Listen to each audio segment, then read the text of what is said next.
The world these days, people are just so selfish. People are so self-centered. We're moving towards a world that's so individualistic, and it's me, my little tiny little family. Like, I'm good, you're like, we're good. Like, it's like tight knit, and it's just like we're not meant to be these creatures. We are social creatures. We are communal. We do need to look out for each other. Like, it's ridiculous at this point.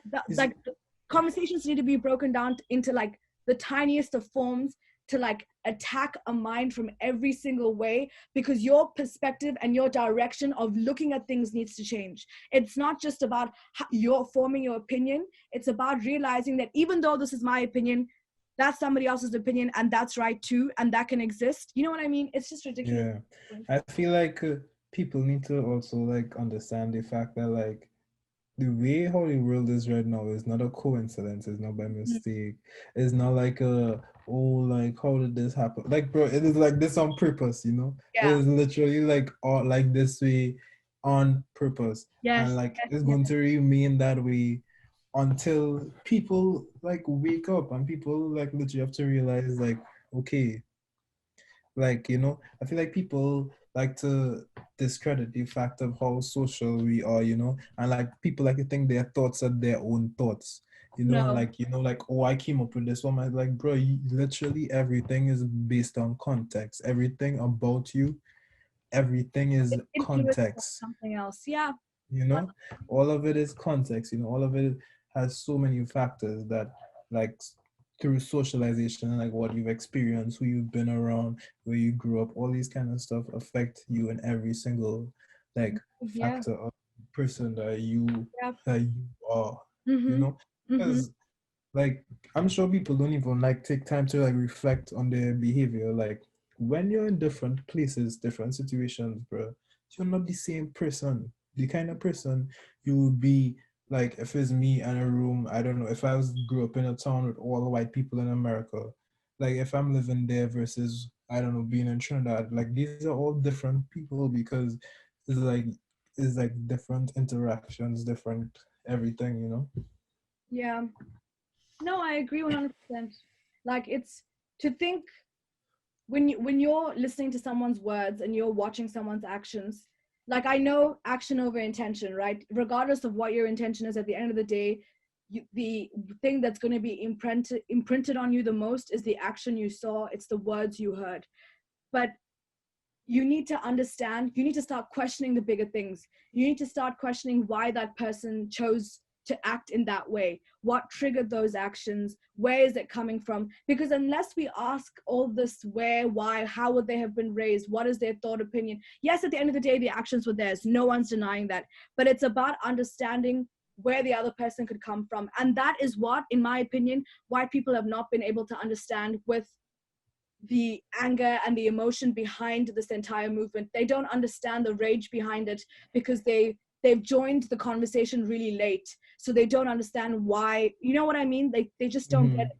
And until we start teaching them. So I have a question for you. You know how, like, during this entire like movement, of course, there were lots of people who walked on to say, and not lots of people, I know a lot of my Black friends in particular as well, shared on their stories and commented on a couple of people's stuff, saying, educate yourself. Like, it's not my duty as a Black woman or a Black man to tell you this. It's your duty as a white person to educate yourself about this.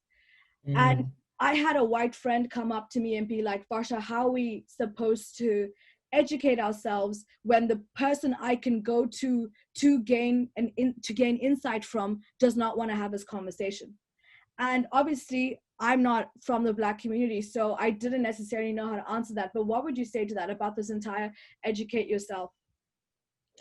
Um, Again, I'm gonna say like I understand like where like why they would say that, but to me it comes down to the same thing, bro. That is not effective for achieving what you actually want to achieve, you know.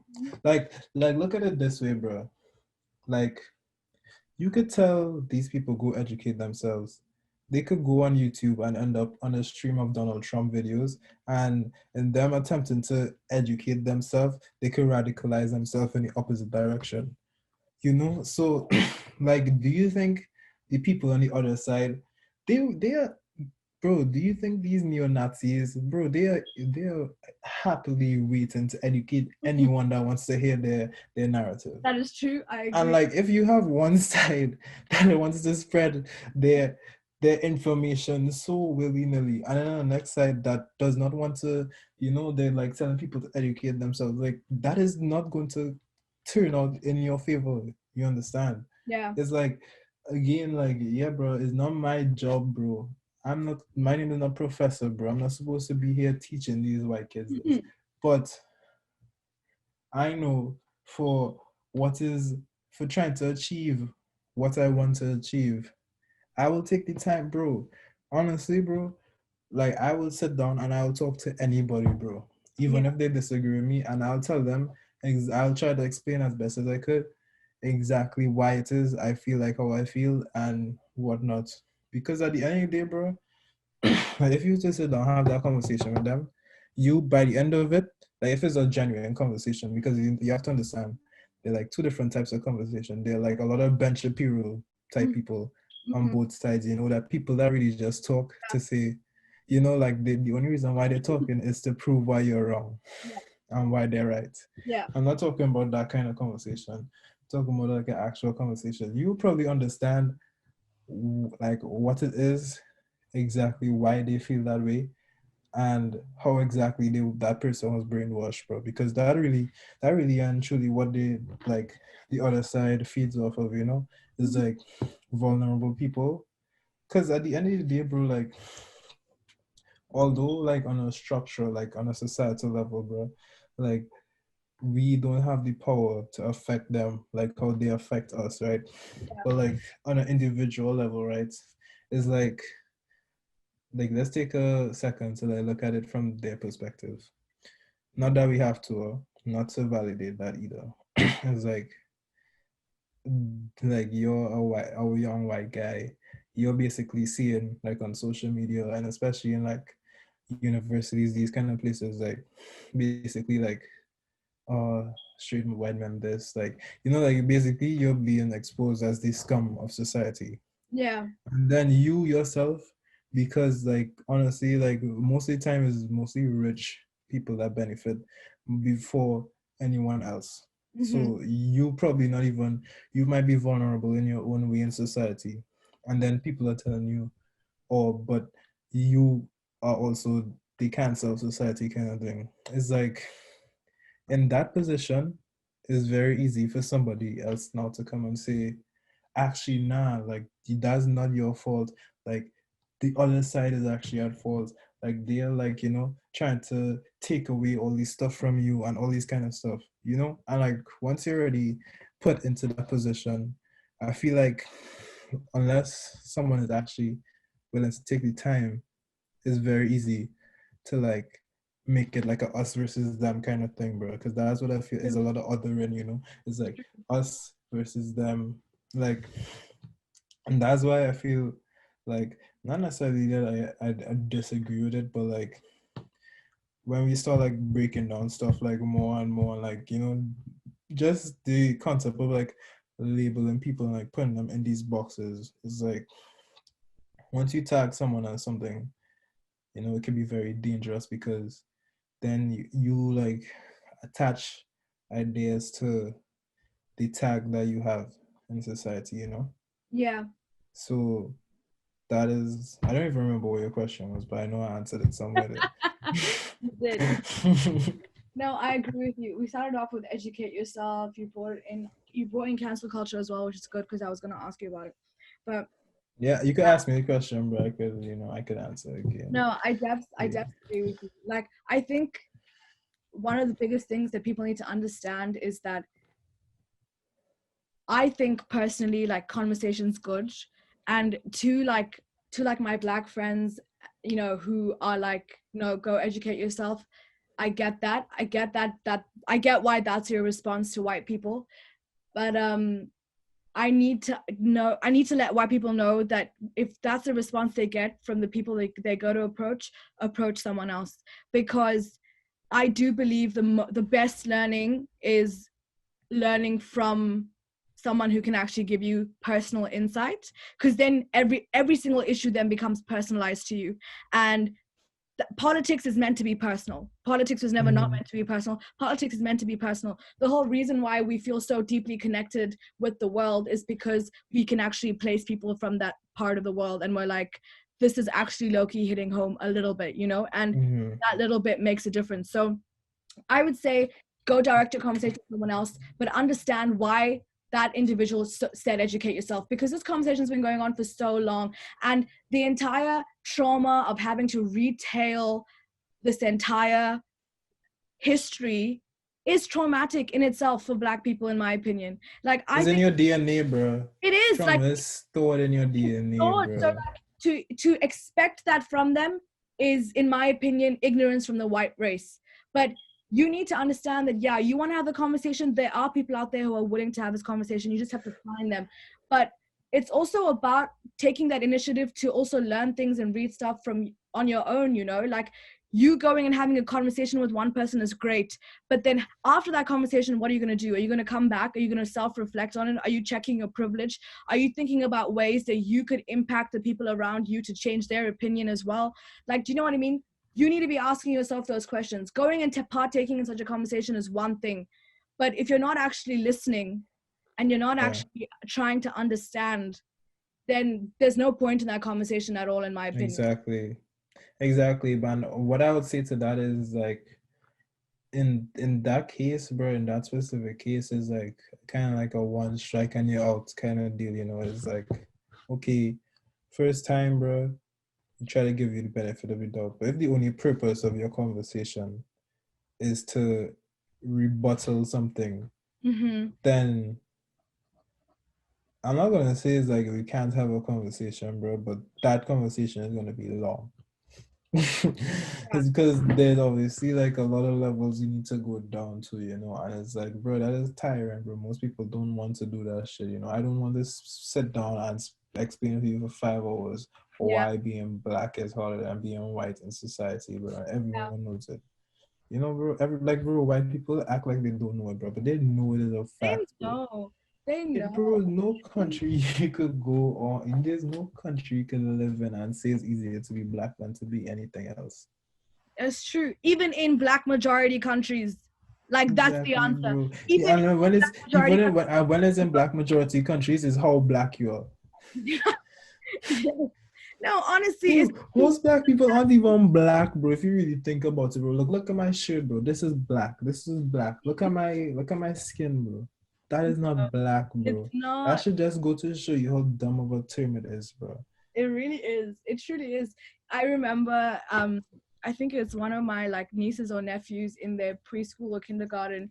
They were being taught about race and how some people are called white people and some people are called Black people, and they called a bunch of the kids in the classroom to say who they think is a white person and who they think is a Black person, who they think is a brown person, and the kids like chose like obviously like a white kid, a Black kid, and a brown kid, and the teacher brought the color black, brought the color white, like printed a paper of the color and went and put it next to their skin and was like, this is the color black. Is this person Black? And the entire class was like, no. And the same thing for the white, same thing for the brown. And then she went on, like, I just thought that was interesting to look at it that way. To be honest, I don't want people to teach their kids that there's no race, because when you're having a conversation with someone, when you're having a conversation with me, I want you to look at me and look at my race and the stories that come with it and the culture that comes with it and the, you know, and the perspectives that may come with it. So I don't want to teach people to say, don't look at race. No, look at that person's race, but remember what they're bringing to that table with that race is what I'm trying to say. It's like, no, go finish. What are you going to say?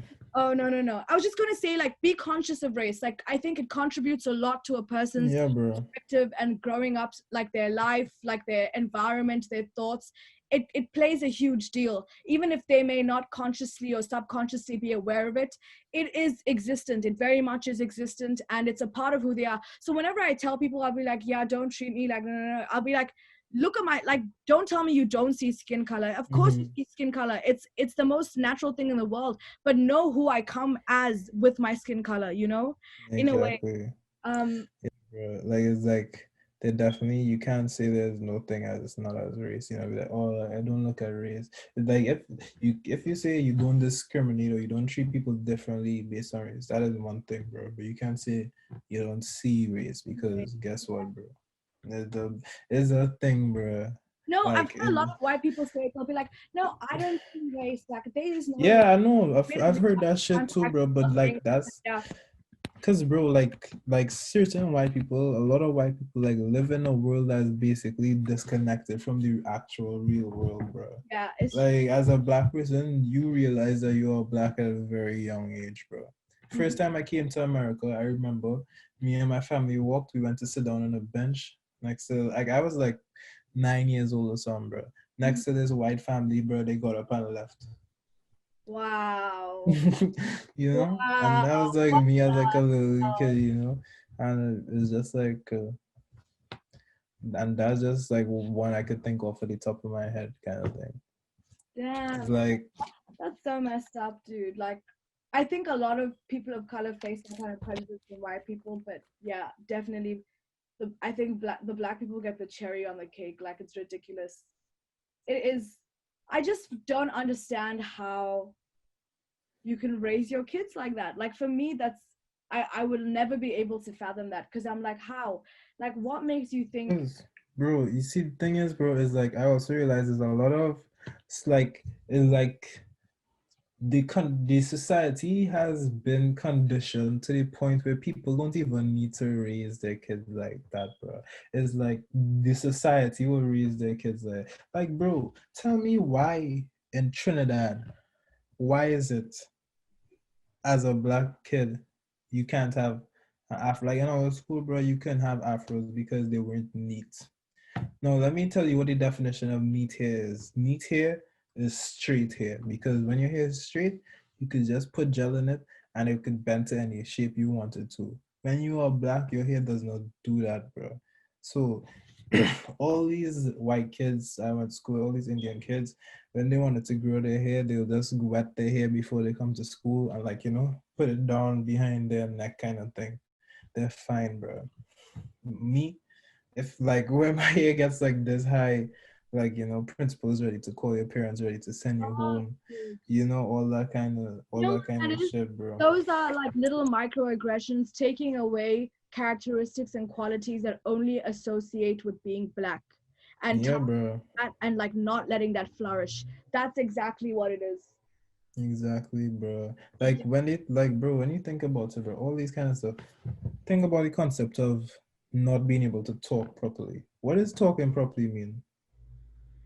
Yeah, Talking properly is talking like white a people, white and like the reason, like people might say, oh, not only white people speak like that, bro. People that mostly speak like that is the Queen's English. Is the Queen's English by coincidence? No, it's not, bro. Slaves made up their own languages. That's why black people have all these accents and dialects versus your Queen's English, bro. So yeah, that is why, all that kind of shit, bro. it's true. They've literally taught like yeah, but that's why And like it's like all these things people think as normal yeah, is actually not normal, not bro. wrong. And like it actually is like, it pushes people out of society, like in a very quiet behind the doors kind of way, because everyone is like, oh no, like that's just the way, bro. Even my mom, bro, my entire life I wanted to grow my hair. My mom was like, "Oh no, it has to be neat." Yes, I'm like, "What do you mean neat? Neat. This is how Yeah. my hair grows out of my head. How could you tell me the way the hair is literally growing out of my head is wrong?" Yeah. Yeah, no, that is really fucking messed up. Like, it's really messed up to think. That's the thing, right? Like, once you forced a certain group to abide by your conventions, these conventions take over people's mindset as the right way of doing things and as the only way of doing things. And that is literally how the system targets social conventions to dictate life. And that is exactly what's happened around the world. So even these things that we think are social norms, they are not social norms dictated by that locality and that society. These are social norms that have been dictated by colonialist structures, by Christianity, by like structures that were left behind by the white man. So Hmm. next time someone's sitting there telling you, oh, like, yeah, but this is a social norm, this is how we've been doing it, question why you've been doing it the way you've been doing it for this long, because I'm pretty damn sure it never started out like that. Most people are in the matrix. They don't want to, they don't want to, because bro, at the end of the day, bro, is like you have to make a lot of like hard decisions, and not even decisions, bro, like more like hard realizations. Yeah. Like, like when you start to realize, like, wait, because you start questioning one thing, bro, and then you realize, like, wait, hold up, everything here is kind of fishy, bro. Like,